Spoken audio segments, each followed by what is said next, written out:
Hello class, welcome to the Prarambh science classes. कैसे हैं आप सभी लोग? I hope so you all will be fine.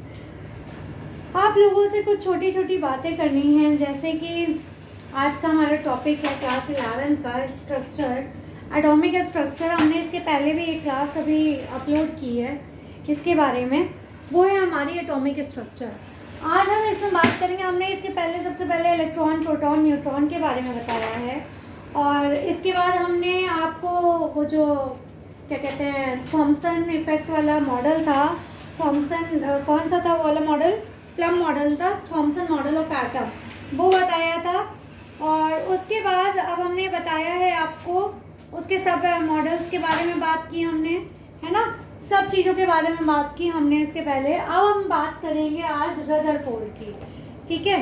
Rutherford का मॉडल की बात करने के पहले हम सबसे पहले एक छोटी सी बात आप लोगों से कर लेते हैं, जैसे हम हमेशा से करते आए हैं। एक छोटा सा आप लोगों के साथ क्या डिस्कस करते हैं, एक क्या कहते हैं, जो मोटिवेशन हम एक्सपेक्ट करते हैं, आप लोगों को बताते हैं, आप लोग जो उम्मीद रखते हैं, वही मैं डिस्कस कर रही हूँ। Life is not a problem to be solve. Life कोई प्रॉब्लम नहीं है जिसको सॉल्व की जा सके, ठीक है। एक जो ज़िंदगी है हमारी, जीवन है हमारा, वो एक समस्या नहीं है, but a reality to be experienced. लेकिन वो क्या है? वो एक रियलिटी है जिसको हम एक्सपीरियंस कर सकते हैं। क्या है वो? एक रियलिटी है जो हमारी लाइफ में बीत रही है, जिसको हम जान रहे हैं। वो हम क्या गेन कर रहे हैं? एक्सपीरियंस ही तो गेन कर रहे हैं। तो वो कहाँ से हमारे लिए बुरी हो गई? तो लाइफ क्या है हमारे लिए? एक एक्सपीरियंस दे रही है हमें, है ना। तो अब हम बात करते हैं Rutherford nuclear model of atom की। हमने उस दिन प्लम मॉडल या वाटरमेलन मॉडल आप कह सकते हैं, और आज हम डिस्कस करने जा रहे हैं Rutherford nuclear model of atom. सबसे पहले रदरफोर्ड और उनके स्टूडेंट्स ने क्या किया था? बम्बार्डिंग की थी। एक थिन फॉइल, गोल्ड फॉइल लिया था, उसमें बम्बार्डिंग किसकी की थी? अल्फा पार्टिकल्स की थी। किसकी बम्बार्डिंग की थी? अल्फा पार्टिकल्स की बम्बार्डिंग की थी। किस पे की थी? एक थिन गोल्ड फॉइल पे की थी, ठीक है। एक थिन गोल्ड फॉइल लिया था जिसके ऊपर अल्फा पार्टिकल्स की बम्बार्डिंग की थी। A stream of high energy alpha particles from a radioactive source was directed at a thin foil of gold metal. अब क्या था? जो हमारे अल्फा पार्टिकल्स है वो बहुत एनर्जी से आ रहे थे। जो हमारे हाई एनर्जी अल्फा पार्टिकल्स थे वो रेडियो एक्टिव सोर्स से डायरेक्टली किस पे आ रहे थे? हमारे gold metal, thin foil of gold metal में आ रहे थे। ये जो हमारा है ये गोल्ड फॉइल है, इसी में आके ये अल्फा पार्टिकल्स हमारे टकराते हैं। टकराने के बाद ये जो थिन गोल्ड फॉइल था, इसमें क्या था? एक सर्कुलर फ्लोरेसेंस लगा। ये एक सर्कुलर फ्लोरेसेंस लगा है। ये क्या है? एक फोटोग्राफिक प्लेट है, ठीक है। एक ये फोटोग्राफिक प्लेट है, ये किसकी बनी हुई है? जिंक सल्फाइड की।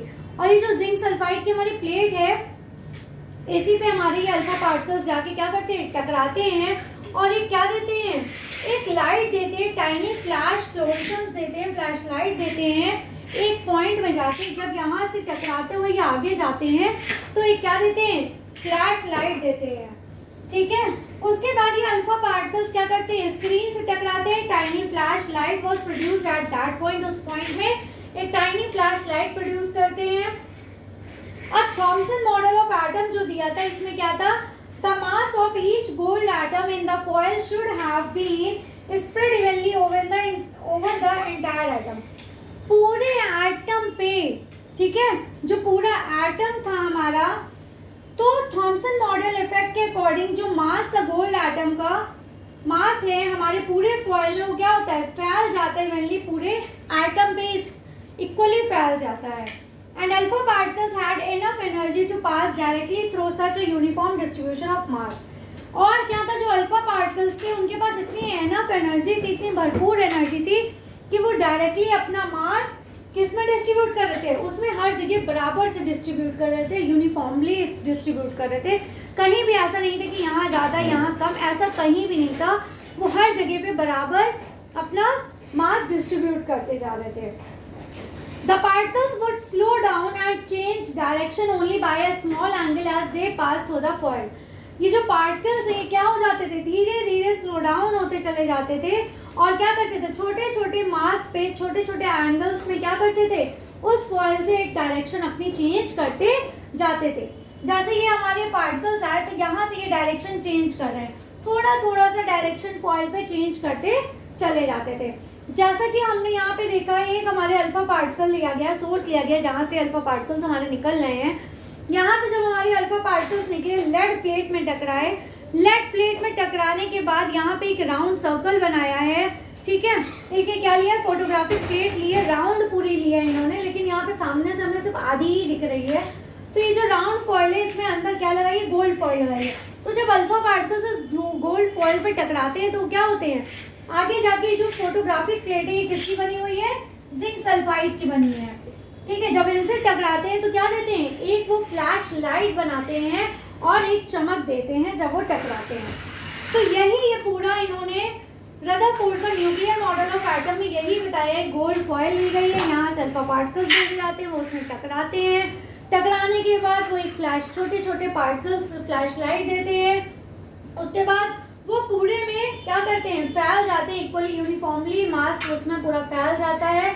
और जब वो धीरे से स्लो डाउन होते हैं, जब यहाँ से तेजी खत्म हो जाती है, जब स्लो डाउन होते हैं तो वो अपना डायरेक्शन बदल लेते हैं, छोटे छोटे एंगल में कर्व बनाते हैं और अपनी डायरेक्शन बदल लेते हैं, ठीक है। अब इन्होंने ऑब्जर्व क्या किया था ये देखते हैं। ऑब्जर्वेशन क्या थे, most of the alpha particles pass through the gold foil unreflected. ज़्यादातर अल्फा पार्टिकल्स क्या थे कि गोल्ड फॉइल को पास करते हुए आगे बढ़े जा रहे थे, वो अनरिफ्लेक्टेड नहीं थे, मतलब पीछे वापस नहीं जा रहे थे।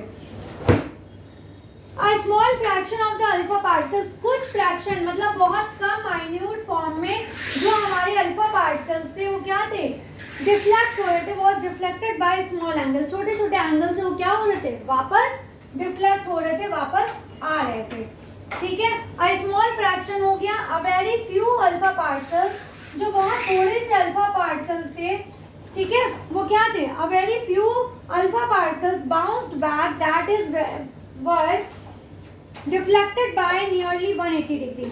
बहुत थोड़े से ऐसे अल्फा पार्टिकल्स थे जो बाउंस हो रहे थे, मतलब वहीं से थोड़ी ही दूर से वो वापस जा रहे थे। क्यों जा रहे थे, क्योंकि वो 180 डिग्री के पास पहुंच के वापस जा रहे थे, वो आगे नहीं जा पा रहे थे। उनमें जो मूवमेंट था, जो उनकी तेजी थी, वो धीरे धीरे क्या हो रही थी, कम हो रही थी, जिसकी वजह से वो 180 डिग्री जाके वहीं से वापस जा रहे थे, ठीक है।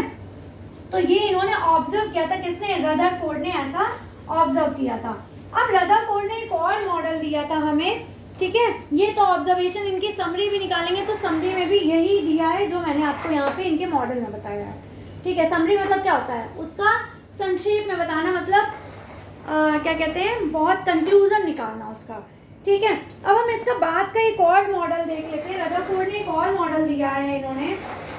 Rutherford proposed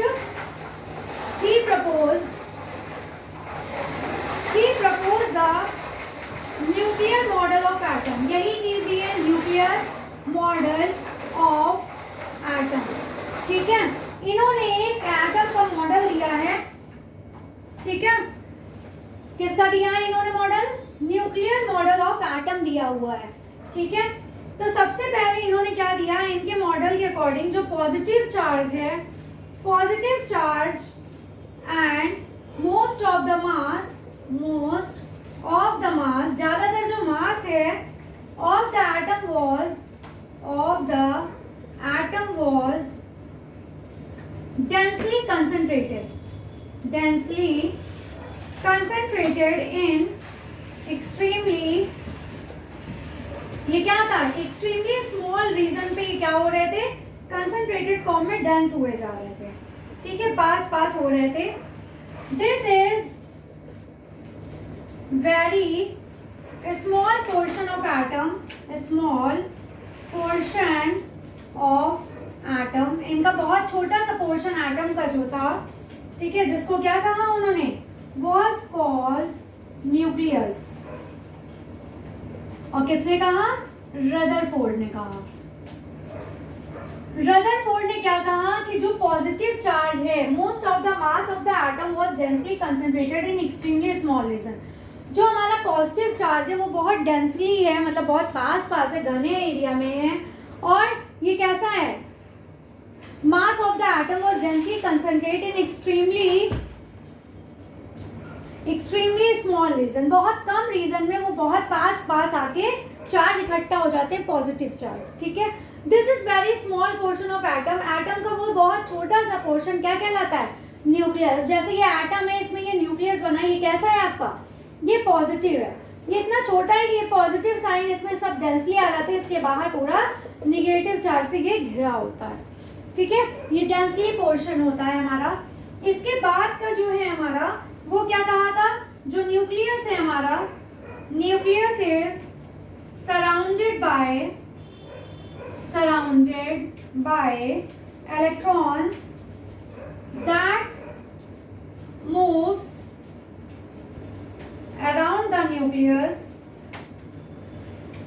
around the nucleus with a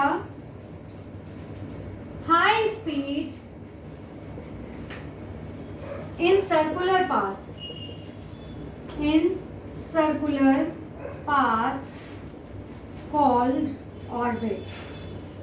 ये जो बाहर है ना, न्यूक्लियस के चारों तरफ इलेक्ट्रॉन्स होते हैं, ये जो मैंने नेगेटिव साइन दिखाया है, ये क्या है, इनके इलेक्ट्रॉन्स हैं, that moves around the nucleus, जो न्यूक्लियस के चारों तरफ क्या कर रहे हैं, घूम रहे हैं, with a high speed in circular path, बहुत तेज स्पीड में सर्कुलर पाथ में इसके चारों तरफ घूमते रहते हैं, जिसको क्या कहा गया है, ऑर्बिट कहा है।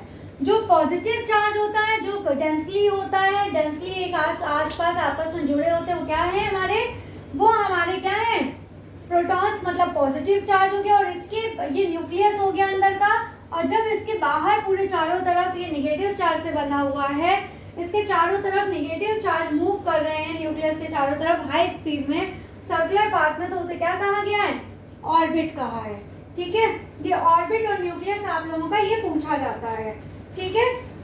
अब इसके बाद जो नेक्स्ट है हमारा, जो इलेक्ट्रॉन्स और न्यूक्लियस को हेल्ड करता है, जो हमारे electrons and nucleus are held together, ये एक दूसरे से जुड़े कैसे होते हैं, held together by electrostatic force of attraction, electrostatic force of attraction.